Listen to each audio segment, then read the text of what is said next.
So, Jack, what will happen to Daniel Ricciardo this season? Or next season, should I say? Well, next season. Where will he end up? Where will he go? What's going on with Daniel Ricciardo? The whole Red Bull situation seems to be incredibly complicated at this moment in time. Where's Daniel Ricciardo going to go? Like, what's going on with him? I mean, it's hard to say, isn't it? It's Yeah. really hard to say. There's options, but none of them seem feasible.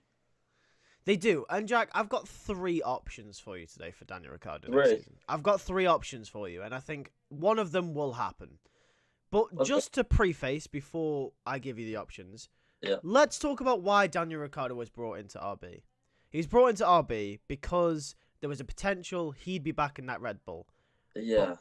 He was brought in with the vision of going to Red Bull. Yes, and by the looks of things, it's not worked out the way Christian Horner wanted it to. No, I mean, we got to say that this was a Horner decision. Yes, it was a Horner decision. It was definitely a Horner decision, especially after his Silverstone testing that he did. Yeah, which would have put him next to Max on the grid. Yeah. Thereabouts with Max on pace. Yeah, so that was very interesting. And we've seen glimpses of that Ricciardo this season. Yes, we have. There's no knocking it, but we've seen certain races this year. Ricciardo been back to Ricciardo himself. Exactly, yes. So my first option I've got for you today, Jack, is actually a very interesting option. I say interesting in quotation marks. Interesting. Is that he'll just end up staying. Nothing will happen. Based off this performance, he won't go to Red Bull. He won't get dropped. He's done just enough. That's the first option. How likely do you think that is to happen? Well, he has done enough to stay. At this point, I think he has. I mean, if you came to me in the first 5 races, has Ricciardo done enough? No. If you've come to me in the last 5 races, has Ricciardo done enough? Yes. Fair enough, right? Ricciardo's trajectory this season, he had a shaky start. Yeah. I think China was going good until Stroll did Stroll things. Yeah. Yeah. Which, okay, we can excuse that one. And then it's just gone up, especially from Canada onwards. He's done very well, Ricciardo. Yeah. And I think he has outdone Yuki mostly in the second half of this first half. Yeah. So you got to say, I think Ricciardo is doing enough. He needs to continue the form of this part of the season that he's in. Yeah. To solidify that seat, but it would be very harsh to kick him out.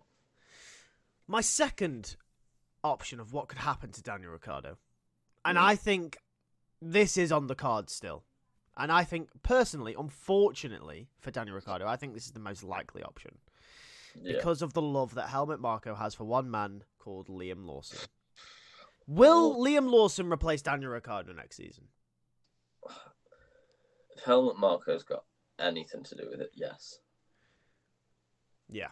It's as simple as that, isn't it? Like Helmut Marko seems to have some form of bromance thing going on with Liam Lawson right now.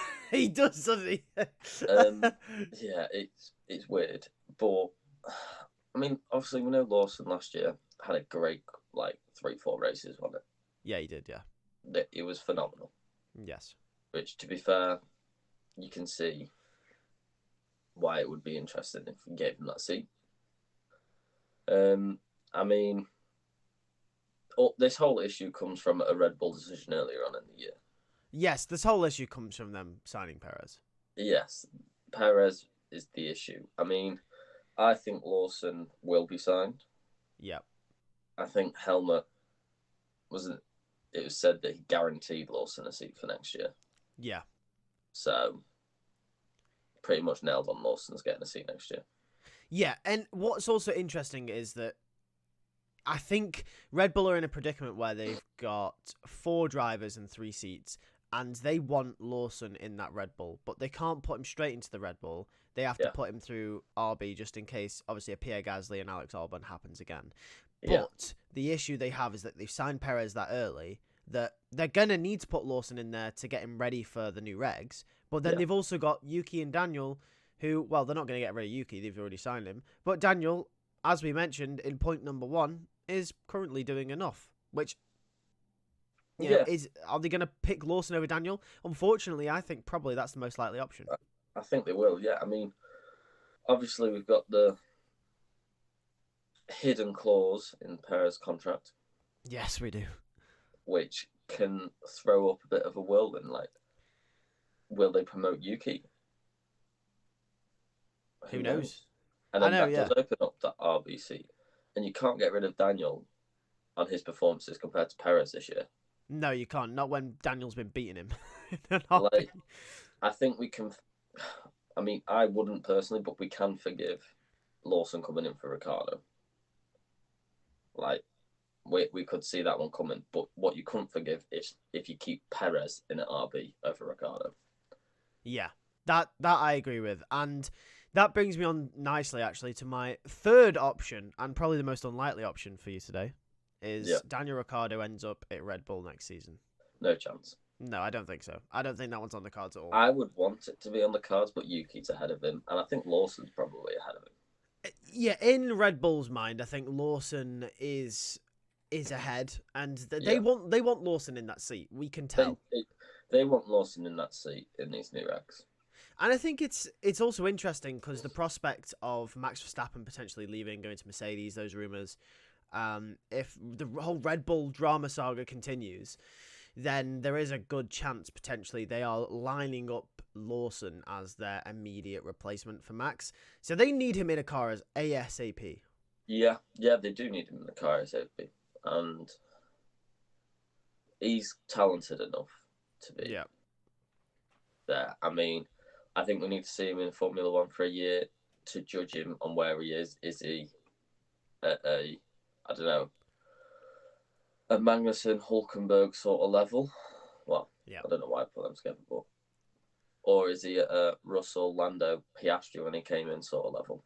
Yeah, you don't know yet, do you? But one thing that I just want to touch upon, slightly off topic of Daniel Ricciardo, but I want to touch on Yuki Tsunoda while we're on Red Bull, is that I think it's really sad that Yuki is clearly shown that he's good enough.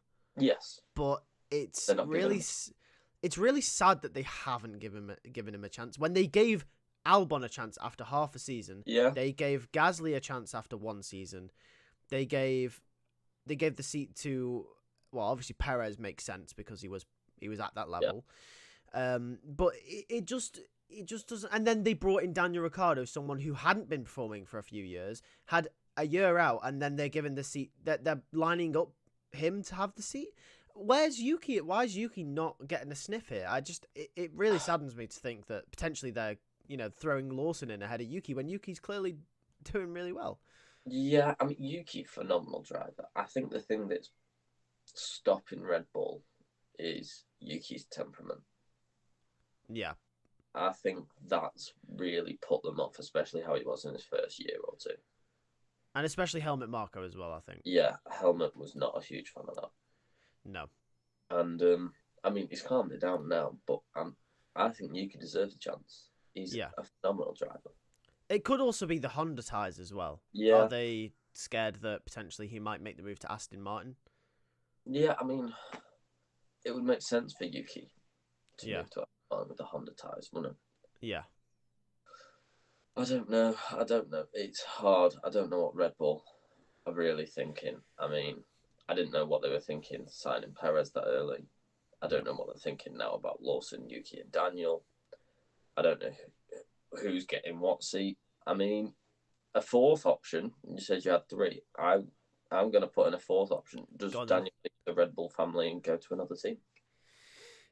I mean, we've seen it once before. Could it happen again? I think he's good enough. I mean, if you think about it, you've got a Williams seat up for grabs. You've got a Haas seat up for grabs. You've got an Alpine seat up for grabs. It's 3 seats. I mean, it'd be interesting if he went back to Alpine. Yeah, that would be interesting. It'd be very interesting. Gasly and Ricciardo. Does Ricciardo maybe see in his last maybe 4 or 5 years in F1 a project at Audi to maybe send him to the top and for a World Drivers' Championship? Seat. Yeah. So there's 4 teams there, 4 seats. Yeah. Ricciardo is good enough. He's better than Magnussen, I feel, at Haas. It's pretty much nailed on that Ocon's going to have that seat, though, isn't it? Really, from what the rumors are saying. It is pretty much nailed on. It's probably nailed on. Bottas will have one of them seats. Yeah.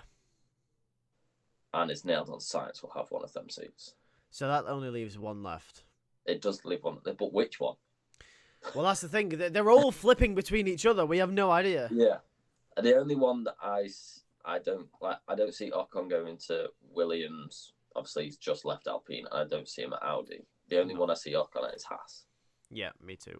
But between Bottas, Ricciardo, and Sainz, any of them. Yeah, it's all open, isn't it? Yeah. Well, we'll have to see. I mean, what does Daniel do? Let us know in the comment section down below. It's an interesting conundrum because what he's been brought in to do isn't what it's turned out to be, but he's not good enough to be dropped. So where does he go? No. Let us know in the comments. Leave a like, subscribe, and we'll see you in a bit.